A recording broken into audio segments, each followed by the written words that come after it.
You're listening to Sober Exposure with me, Jennifer Wild. If it's about recovery, we're gonna cover it. It's like a big group therapy session, but it's free. Welcome to Sober Exposure with me, Jennifer Wild. Let's go.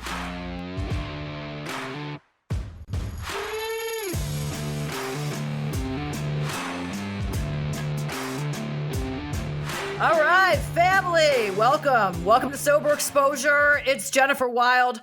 Man, I just got to tell you how psyched I am for today. I mean, I'm psyched every day. I'm a little more psyched because I just got the coolest nail polish. It's like this really, really bright orange, and it just makes me happy. So anyway, no, it's actually because of my guest, really. And what I wanted to do is there's a reason. There's always a mission behind my madness. And so I work at a rehab center. And I was talking to this dude. I was trying to help him. And he comes into the office and he's like, so like, I'm just sitting here and I'm tripping out because I don't know. I was thinking about how am I going to stay sober at my daughter's wedding? You know, like, I don't know what I'm going to do. I don't know how I'm going to stay. And he's sitting here obsessing about how he's going to stay sober at his daughter's wedding. And I look at him, I'm like, I've known you a couple weeks now. We've been in a lot of groups together. I didn't know you had a daughter. He's like, well, I don't have a daughter, but I plan on having a daughter. I don't know how I'm going to stay sober during her wedding. So it's like, you know, just how we as addicts just totally progress, just obsess, not progress. Well, we do progress with our disease too. And we'll talk about that, but obsess the bullshit, you know, it's like, how do we stop the chatter? How do we shut up, you know, and how we can stay sober. What we're going to do is talk about how we can stay sober under any circumstances, because I have a dude on the line that actually has to stay sober under any circumstances, because if you go on his Instagram page, he's like hanging out with Corey Taylor. There's pictures of him with Ozzy. He's hosting concert events. I've got this guy I worked with when I worked in radio, because they shipped me to Florida from Cleveland to rehab. And I ended up working at this radio station, The Buzz. And I met this little kid named Jeremy Loper, who was like 12 at the time. I'm just kidding. You had reached puberty, I think. But I think he was like this child prodigy. The kid was like a genius. And I think the last time you and I hung out, Jeremy, you were like 18. We got you into this strip club. And then we went to my apartment and we were swimming in a pool, like drinking and doing lines. And I don't know, but I think that's the last time I saw you. And that was like 1999, maybe 2000. Am I right? That's kind of crazy. And obviously they don't have labor laws in the state of Florida. I was very young to be working at The Buzz. It's so great to be on your show. And yeah, I think that was the last time, we probably really hung out. And I remember that night. It was amazing. There were some other, there's a cast of characters who will protect their identity and will remain nameless. But, you know, as the story goes, not much has changed except for I don't lay around drunk anymore. Yeah. And okay. So that's interesting. So you're still the same Jeremy, just minus the. Now, first of all, I have to preface by saying that night, I guess I was so into my own thing. And I mean, I've talked about my disease and my story, and I went dark. I was like behind the dumpster doing things. Like I went down. All right. You were already out of town when my mugshot was all over the news. That was pretty. But I had no idea that you even had you were like little sweet Jeremy. Like I had no idea. So I want to hear a little bit about like your journey. And did you know then that you had a problem? Like when did you discover you had a problem? Well, you know, it's like all fun and games in the beginning, you know, just like anyone else, I guess. I was really young and doing radio. I was on the radio like at 17. And things were just kind of easy for me in that regard. Getting into concerts, you know, it's like everybody's dream at that age, right? Hanging with Eddie Vedder, you know. I'll never forget the day I turned 21 in West Palm, like all these bars that I went to. I was like, telling everyone it was my 21st birthday, and they're all looking at me in shock. Meanwhile, I've been drinking in those bars for like 6 years. Yeah, right. Yeah. They're like, dude, I've been serving you since you were 12. You're right. You're telling me you're 21 tonight. Yeah. Exactly. And I'm like, it's my birthday, but so I think I was right out of the gate. I had everything at my fingertips and I decided to push the access button. And one of the things that I remember the most was, you know, I felt like for the most part, I had it under control for a while, like we were just having fun. You can convince yourself forever that, you're going down this road and we're just having fun. I'm just I'm young. Come on, relax. And there was a point where after like a few times of just having just outrageous nights and like I think I didn't show up for work or something insane like that. I had like a real coming to Jesus meeting at work with like all of these people that I had partied with, and one of our buddies, the metal one, Uh-huh. uh, he sort of was brought into an office situation where he was like, hey, yeah, you can't be around Loper anymore, or your situation's gonna be in jeopardy. And so like all of the people that I was hanging out with all of a sudden were kind of taken away from me in a way. Like I didn't on the weekend I didn't have the same people that I would go to party or we would go out to concerts or whatever. I had to kind of, what you were saying at that point, I really, when I think back, that was a real pivotal moment because I had gone to a point of partying and just taking excess to such a scale that there were rules being laid down about other people hanging around me. I mean, it was just like, when I think about it, I'm like, this is insane. Like the writing was all over the Yeah. wall. So I, like you said, I kind of went underground and, all of a sudden, like, I'm spending the evening with somebody I've never met, blowing coke for 8 hours at a time on some couch and, God knows where in Delray Beach. It was just really weird. And I would show back up on Monday I felt the same way that I did when I partied with everybody else. But, I was in these really dangerous situations. And it seemed like at that moment was when I really think about it, was like when things really started to change and get That's dark. when you crossed over. That's when I say you turned into a pickle from a cucumber to a pickle. That's the old analogy that once once you're a pickle from a cucumber, you can never go back to a cucumber. And so you were hanging out with all these underground people because none of the like so much normies, or maybe the ones that just like partied and had fun and kind of abused the shit, they really don't want to hang out with you anymore because you're just like over the top and weird. They're just like, we don't want to hang out with Loper anymore. Like it's not cool. Yeah, I had reached the point where I was hanging out with all of these people that were like my childhood idols, like all these guys that were on the classic rock station. I looked up to these guys. I thought they were gods. And, for like a year or two or three or whatever, we were all super tight. And then all of a sudden, like when the cutoff happened, like no one wanted me around. Like I was like the Black Plague. Yeah. And so obviously, that hurts and you're trying to process that. But at the same time, being so young, I was like, whatever, on to the next thing. And, looking back, if I could have really taken that time to maybe get it together, things would have been a little bit different. But, all in all, my situation, I feel really lucky because I feel like I made it out, yeah, because Then there's a lot of people that don't. things still like it seems like you step in shit everywhere. Like you just kept stepping in shit. Because so that was happening, and then everybody's losing their jobs and getting fired from radio jobs and everything. And then Right. okay, then what happens? Jeremy's doing too many drugs. Nobody wants to talk to him. And then I'm on the radio and I fall asleep. And it was like just absolutely terrible. Like I fell asleep and the girl who was on the station across from me, she runs over and she like wakes me up and I get up, I finish out my shift, whatever. A few minutes later, the guy who was like second in command, the assistant program director, comes walking in, relieves me from my shift. The next thing I know, I'm scheduled to go to rehab for the first time. CBS Radio is going to pay for it. Hanley Hazleton in West Palm Beach. And I was barely 21 years old. And it was like kind of a pun. It was a sobering reality because I realized that I had strapped on to this rocket ship that was life.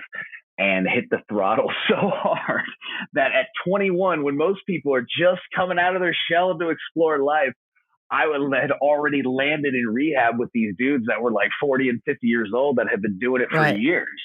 And so you would have thought that would have been enough, but of course, that was just the beginning. Well, I can relate, and I am compassionate, and that's going to be another podcast, because you're never too young to get clean. I stepped into my first rehab at 17. So, I get it. And I see people all the time now at meetings with that are my age, and they have 40 years. I'm like, 40 years? What, you got sober when you were 10, and because they got it the first time, Meanwhile, I have nothing like that as far as time. And I went into my first meeting when I was 17, and we all know I'm only 25. So, all right. So how did it go at Hanley? Were you like, this is bullshit? Were you not ready? No, I was good. And I got out and I was sober for 3 months. Mm-hmm. And then I moved in with this girl who was my friend. The girl. And yeah, so she was just a friend, and she was a normal person, not in the program or anything. And so she would have parties, from time to time, and I would just kind of come out. I thought, I was strong enough in my sobriety that I was like, I could take it. I didn't want to move back home with my mom, and so I was like, I'm definitely not doing that. And so I was out there, and I lasted 3 months, and then I started to have a couple of beers. And then immediately I did some coke. That's right. and then I was backseat. But this was the most dangerous time, because this was, I was totally underground. I had to keep it, because they had just paid for me to go to rehab. And so I was, hanging out in places that no one else I knew hung out. I was hanging out mostly with 1% biker guys. It was just absolutely to the max, and it was scary at times. It was really scary, and just questionable morality choices. And that went on, I would say, probably for another 6 months or so. And then finally, I was supposed to be at work, and I just did not make it. And I had to call into the boss. And I was so ashamed at that point, after everything had ultimate powerlessness. And I must tell you that that particular boss I've had to call into a couple times myself. And so he's dealt with that shit before. But anyway, no, actually you were first, so that's great. All right, so you had to call into the. But I did the unthinkable. I quit over the phone. I was so ashamed. I didn't want to go in there and face anybody. I was so humiliated, because I just knew that everyone was going to know exactly what had happened, and I didn't really understand the full brevity of it until after I quit. And I was able to. Well, I sat out for a month, and I got on down at Zeta in Miami. Mm-hmm. And really, going back to, you always think things are going to be different, same square, same round hole, trying to shove it in there. I go down there, and everything's cool. I get back on the air, kind of had a little bit of a chip on my shoulder. I wanted to prove that I still had it, and that, I hadn't lost a step. And down there, it was fine. I was filling in, but it was the worst for me because I was farther away from my actual base. So down there, no one knew me. And that's even scarier. I could go out. I could do anything I want, and nobody's going to know because nobody knows my deal. No, yeah, exactly. So, I'm going to staff parties and all this stuff, and doing all the same shit, before, I made some mistakes, but this time I'm not going to go and make an ass out of myself. I can go and right my wrongs, just go drink like an adult, don't worry. And of course, the first time, I'm completely almost blackout drunk at a party in front of everyone I just started working with. And you wake up the next morning, you have those feelings of just complete humiliation. Mm-hmm. So that went on for a few months, and I worked down there for I think probably about 6 months or so. And that's when I found out that I had a little boy on the way. Ooh.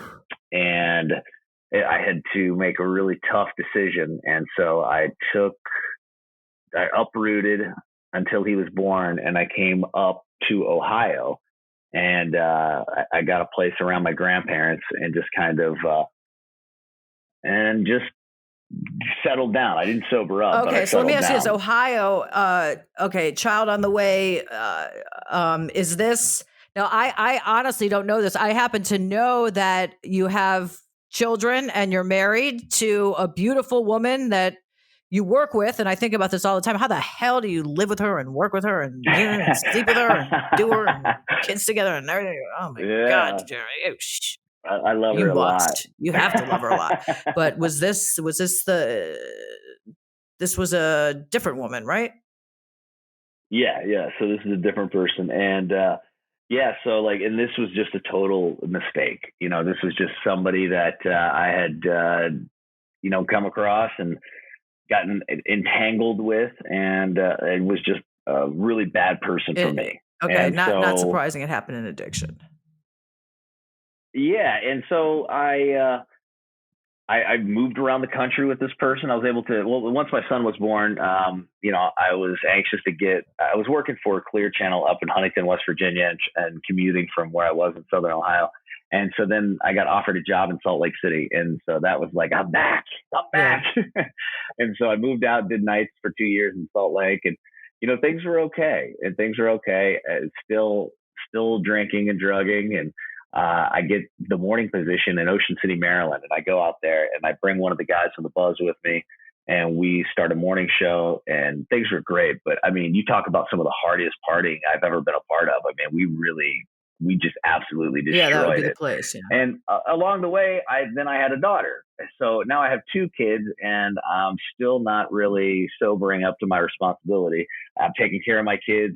During the day, I'm like Mr. Dad, but then like there's this other part that comes out at night, and I'm still the same guy in certain respects when it came to that partying.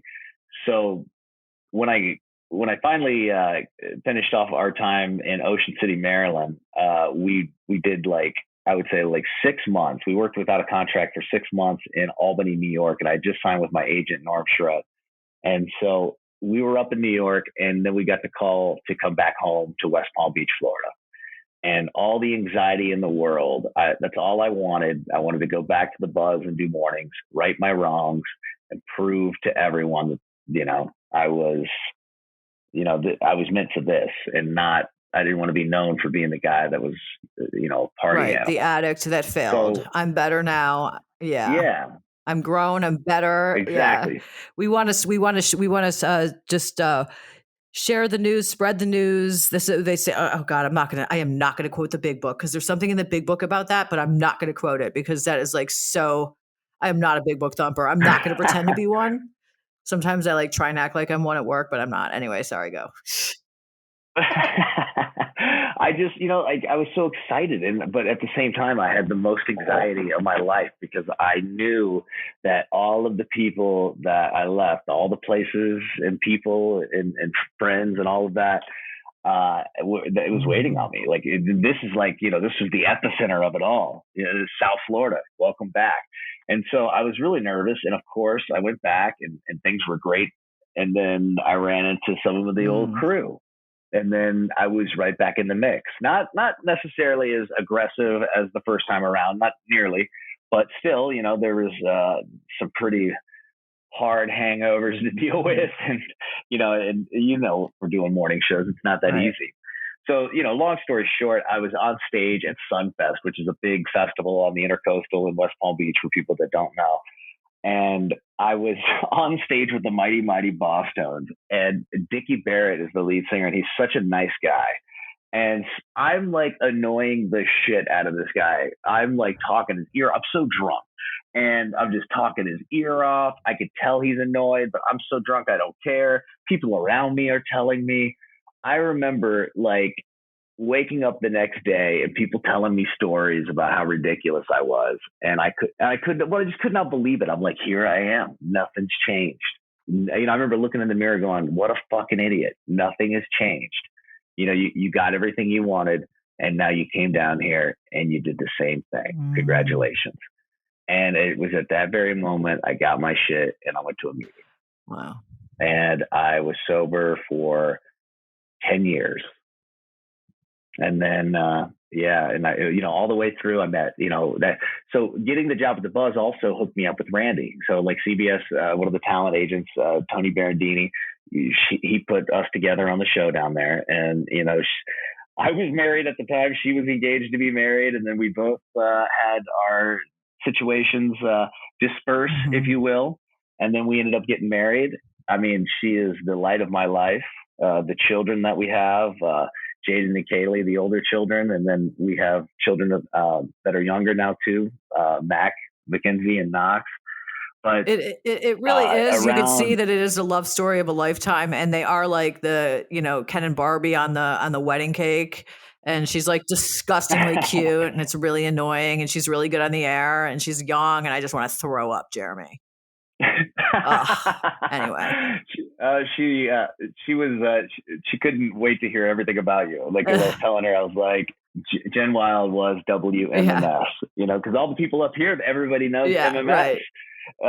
But just to kind of wrap things up real quick, I just, because this is the most important part. So the way that I got actually two things. So the way that I got sober was, I wanted to know, like, especially when I was back in West Palm, I said, who was I before all of this, before radio, before all of this? And it was martial arts. And I got back to doing my martial arts. And, I was calling, cage fighting, like mixed martial arts. When I was living out in Utah, I got back into it. Being a black belt, I kind of put my two skills together, broadcasting and my knowledge of martial arts. And I wanted to take a more of a spiritual journey. And I definitely lived by some Buddhist philosophies. And that's what I learned when I was a kid, like growing up in martial arts before radio, that's who I was. And so I got back to that, and I got certified in Tai Chi Qigong. And I really made one of the most spiritual transformations of my life. I was sober for 10 years, like I said. And I believe it was December of 2017, after shoulder surgery, which all I did was, so now, like I smoke weed, like I have medical weed that I do smoke. And so I smoked the weed after I got my surgery, because I won't do any opiates. I will not because I ever had a problem, but just because, I mean, like, let's be honest, I don't have a great track record with things that are addictive. Right. So I'm like, that's the last thing I need. So, I went for something that's a little less long-term and less obviously intoxicating. And, and I will say, the medical marijuana, if that was something that was a part of your destruction before sobriety, I don't suggest it for anyone. So I just to be very clear, like, I did not smoke weed before, not even like at all, because for selfish reasons, it gave me the spins when I drank. It's like so immature, but that was the reason I didn't do it before. So like when I started to do it for medical purposes, it didn't ever bring up those feelings of like, like having one drink would bring me right to that place where I'm like, let's call somebody up on the phone. Like, it just never did that for me. It was always more of like a rehab thing. So when I decided that in 17, after my surgery, I was back in West Palm on vacation, and my wife, God bless her, she has no idea of what a deceptive demon I could be. Right, because at this point, she had never seen you high or fucked up, because you guys got married in sobriety. Yeah, she had never seen me drink. Right. She, if anything, she bragged about how I didn't drink. And I just got to a place where I don't know what I was thinking. And if I can just reach one person right now and tell them, like, don't ever do this, like, it's so important. I decided to have a drink that day. And I remember walking up and getting it. And like, I looked at it, Jen, and like, I saw like the condensation dripping off the Corona bottle. And I just thought, right now you can throw it away. I remember that. I remember like walking past a garbage can and just thinking, like, I could throw it away. And I didn't, I didn't. And I told myself, I said, if I can go, it's a 6-month experiment. How stupid is this? I go, it's a 6-month experiment. And at the end of 6 months, if I don't like what I see, I'm done. I'm just going to quit again. I'm going to thank God right now that I saw the end of that 6 months, because I did not ever go back out and do cocaine or anything like that. But I did get extremely more drunk than I wanted to in front of my family on a few occasions. And looking at it through clear eyes, it never had to happen. I was already like, so who does that after 10 years? People do. Like, people do it after 30 years, 40 years, because you weren't, you lost sight of who you were, and we have these forgetters, and your alcoholism, they always say this, and I hate these cliches, but your alcoholism was like getting stronger, doing push-ups, while that whole 10 years you were staying sober. Your alcoholism was progressing and saying, I'm ready for you, Jeremy. I'm ready. oh my God, Jen, you have no idea. Can I tell you what they have now? They have this thing called IPA, where it's like 14% alcohol in a beer. I mean, do not come off the couch, guys, unless you're ready. Because I mean, like, the IPA just about slam dunked me. I was like, holy shit. Yeah. And I was like the guy who can handle anything. So if anything, stay sober just because it's dangerous in the alcohol aisle. Right. And that feeling, I know so much when you were talking about that Corona and that feeling, like your stomach is turning. It's like, I mean, this is the grossest analogy, but it's almost like, and I get the same thing when I walk into like my favorite like boutique with clothes or something. It's almost like you got to take a shit. Like you get so excited. It's like, I'm going to do it. Like the anxiety, but exciting anxiety. Like you're on a roller coaster and you shouldn't do it, but you're going to do it. And when you, like you said, if anyone's listening, when you get to that feeling, that's when you have to have that defense against your disease. And that's where it has to be some kind of spiritual, martial. There has to be something, some defense against the disease. And we're going to talk about that in a second. This is Jennifer Wild, and you've got Sober Exposure. We are with Jeremy Loper. It's Jennifer Wild, Sober Exposure, just pretty much getting naked about all of our shit, unloading. Yeah. Hey. And Jeremy was talking about after 10 years, going back out, what happened, what it was like. And so you were out for how long? Only 6 months. Here's the funny part, though. I did keep to my agreement. I said to myself, I'll give myself 6 months. And if things are a shit show at the end of 6 months, I got to be honest and just cut this out. It'll be no problem.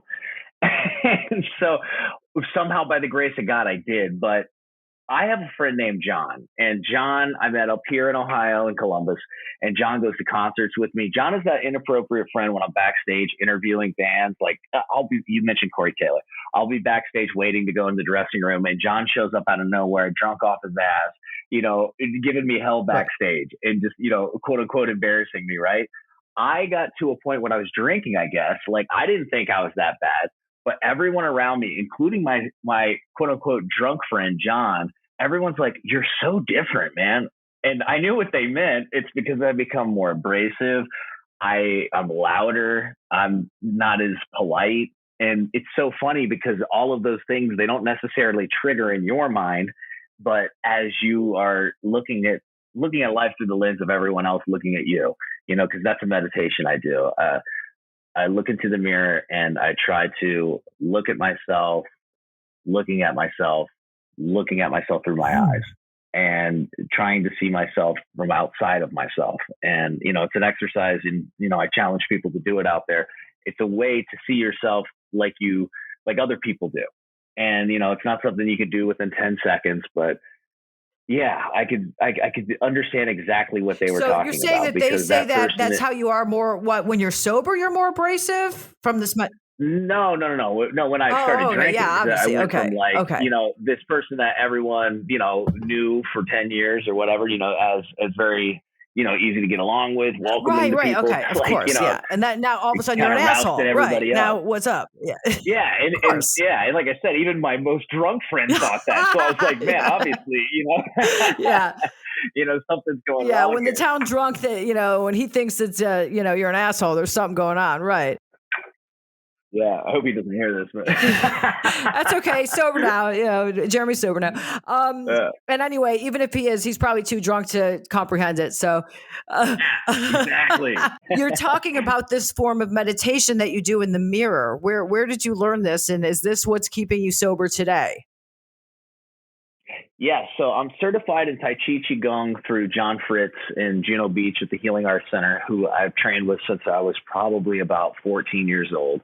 I still do some Zoom stuff with him, but yeah, I got my black belt from Fred Villari there in South Florida, and then began in the art of Shaolin Kempo Karate, and kept my studies going. Got certified in Tai Chi. Now, well, up until I had shoulder surgery, I was training. My best friend fights in the UFC and owns a gym here, and I was training with those guys 2 times a day, Brazilian jiu-jitsu, straight up MMA training, striking, and everything. And when I had shoulder surgery, I've had to cool it down a little bit. I got invited to lift here.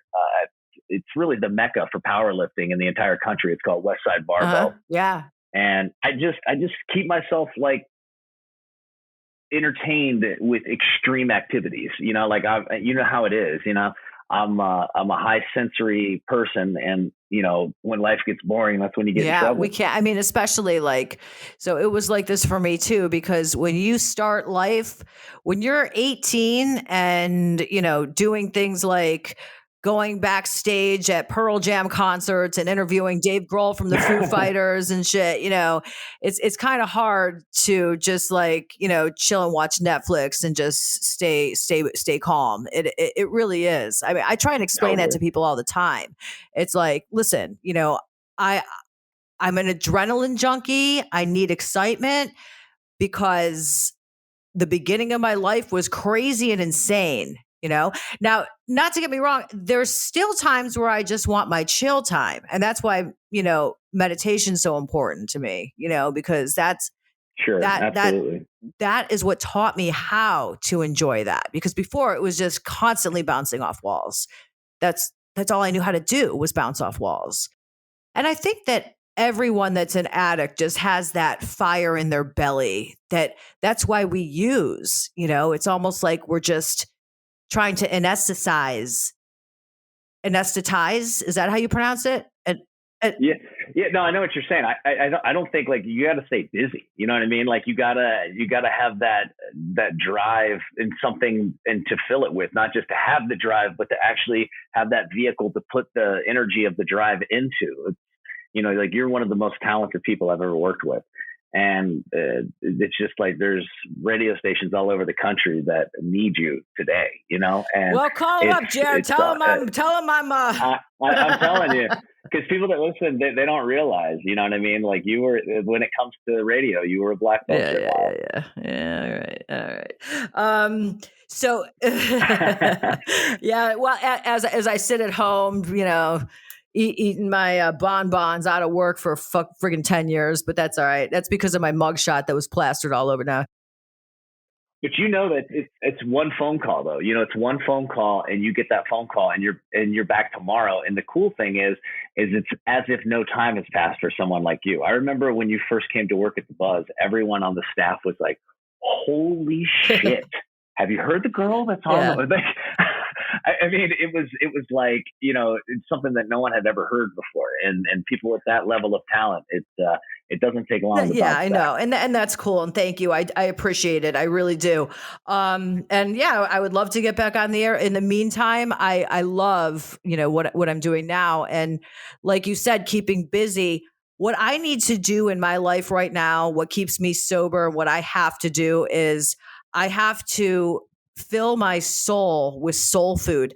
And I'm not sure, listen, going on the air and being on the radio and everything is great. It's awesome. And it paid the bills. Like what I do now doesn't pay the bills. That shit paid the bills. But now it feeds my soul, what I do, right. Getting up in the morning. This is how I stay sober. I get up in the morning. I do my physical exercise, workout, take care of my temple, my body. I meditate, which is my exercise for my soul. And I do put Alcoholics Anonymous in the mix. Now, not everybody has to. I know it's not a one size fits all. I'm not one of those people that's like, oh, you have to go to AA. I'm not. I'm just friggin' not, because it's not one size fits all.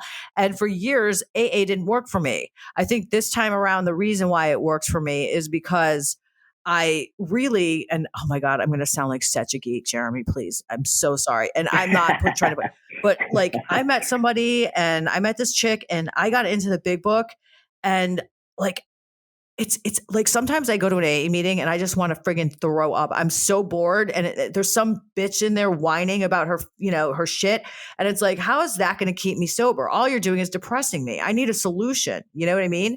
So the big book, it basically is like just directions on how to keep crazy alcoholics sober. And it's laid right out there. I know it was written in 1935, and so it's like weird language and everything, but it just tells me when I read it, it tells me exactly what to do, how not to be a crazy friggin' psycho drinking and using drugs. Absolutely. So when I found the big book and I delved into the big book, that's what did it for me. And my meditation, and also I'm really going to freak everyone out because people hate when I say this, but my crystals, holding the energy of my crystals keeps me sober. Oh my God, my wife would love to talk to you about that. She's all about her stones. Oh no man, doubt. yeah, it used to be my crack rocks, now it's my crystal rocks. Seriously. So yeah, just another thing on Randy, real quick. So I would love to have her on the air and ask and get her side of it.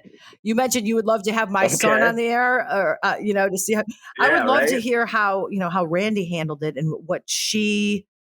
How it was for her, because we talk about all types of addiction and there's codependency. How was it for her, and did she have any bearing on you after the 6 months saying I've had enough? Yeah, definitely. But she was more just kind of unaware in the very beginning. She didn't really know what to look for. She wasn't looking for anything. She just thought, oh, okay, cool. You can handle it now? Yeah. Great. She hasn't ever been around addiction like that, so she didn't really know what to expect and if it was even that big of a deal, because I was able to downplay it to a certain extent where, no one was on high alert. And so I think obviously that would never work again, but there was a part of me that felt terrible because obviously I knew I had deceived, and I had to explain to her that is a part of the entire process, that you don't realize that you can't handle it. And then, because I honestly, going into it, I mean, I was dead set, thought hey, it's been so long, I bet I can handle it. I was a kid then. What are you talking about? I'm an adult now. This will be easy. Yeah. The disease that tells us we don't have the disease. Yes. And I never had to embarrass myself in front of my kids. Like, that's what I can't express to everyone enough, is like, I just didn't have to do that. And I did, though. And so if there's anybody out there that doesn't have to, do it for me. Do it for yourself. Yeah. I mean, the damage that we do to our children, it's just irreparable. You cannot take it back. And as a mother of a 16-year-old that was brought up in an alcoholic and drug addicted dysfunctional family, my son is a result of it, and he's a great kid, but I did serious damage to that child, and we love each other very much, and we're very open about it. We talk about it, but absolutely, I mean,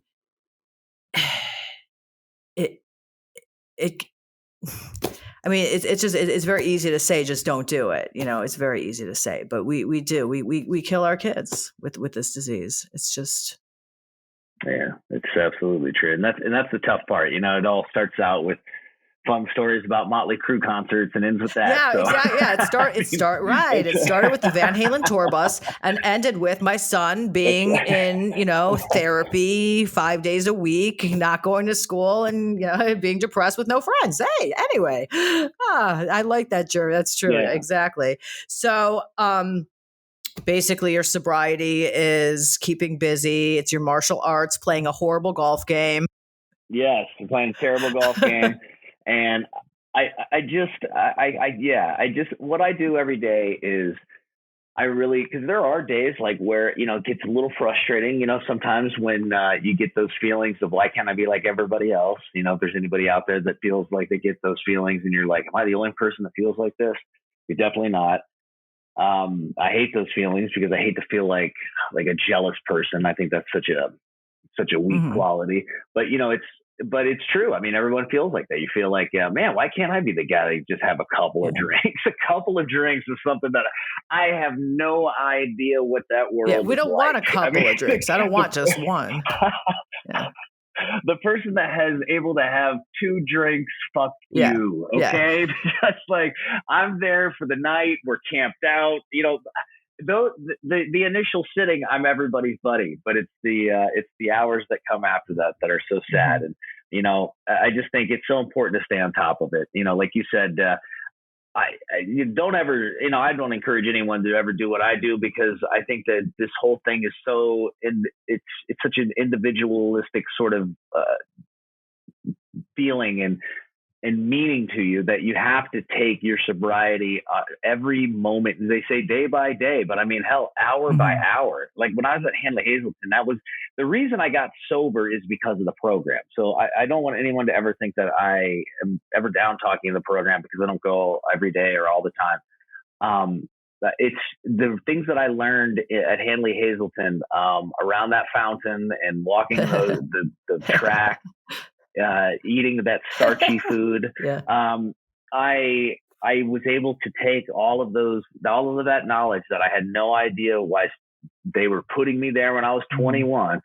At 28, when it was time to put it down, all of that knowledge was there, and I had it, and I was able to access it. And sometimes that's very valuable. So like, if there's anyone that has a family member that's been through a struggle, and you think like, well, I've paid for rehab twice and they don't get it, trust that when they do finally get it, the knowledge might be there. The seed is planted. The seed is planted. Sometimes it takes what it takes. And unfortunately, this is a terrible thing to say, but I say, some of us I'm not going to say what I was going to say, but some of us are going to make it and some of us are not. I can't tell you how many people I've lost in the process. And I mean, Jeremy's the last man standing in radio out of all of us. I'm the last man standing with my group of people that I used to party with. Like, they're all dead. Yeah, it's sad. It really is. You look around and I feel the same way. Like all of the people, it's like when you think of the people that were around, and that's a real thing. So, if there's anybody on the edge out there, I definitely hang on. Yeah, this disease don't play. And, just a couple other points I want to make. If, you're not hooked in with AA, you don't know a way to go, you just Google it. There's Zoom meetings now too. And you could just reach out to somebody, or if you know somebody, if you're a parent listening and you don't know what to do and your child's struggling and you think your child's an alcoholic and you don't know, just don't be quiet. We just went through Mental Health Awareness Month. Just use your voice. That's all I'm saying. Whatever you use your voice. Yeah. Don't hold back. Don't hold it in, because that's when you get hurt. You rock, Jeremy. You rock my world. Hey, this has been so fun. It's such a great trip down memory lane, and I want to let all your listeners know that they're really lucky that they tuned into this podcast. Oh my God! Tell them where they could hear you. Okay, so where you could hear the other side of Jeremy rocking and playing the rock and roll, and you could hear Randy and everything in the morning. They can listen to you online, right? Yeah. We're like, you can find the podcast like everywhere you get them, iTunes. You can find it on iHeartRadio. We're on Spotify. But if you go to Loper, Loper, and Randy, RANDI.com, Loper and Randy, they can get everything, all our social media, the podcast. We have a blog channel on YouTube people can watch. So awesome. Yeah, the Blitz in Columbus. The Blitz in Columbus. All right. Hey, so if you're in Ohio, you got to come by. Absolutely. You'll have actually now just so I can get my radio debut again, I'm going to take a trip to Columbus just so maybe someone will hear me and it'll just kickstart my career again. Anyway, Jer, stay well. Send my love to Randy, and we'll talk soon. Sober Exposure, Jennifer Wild. Thank you, family. Need more? Well, get addicted to Sober Exposure. You can subscribe to mindbodyspirit.fm or check me out on my website at soberexposure.show. Everything you need to know. Also on Instagram at soberexposure_podcast.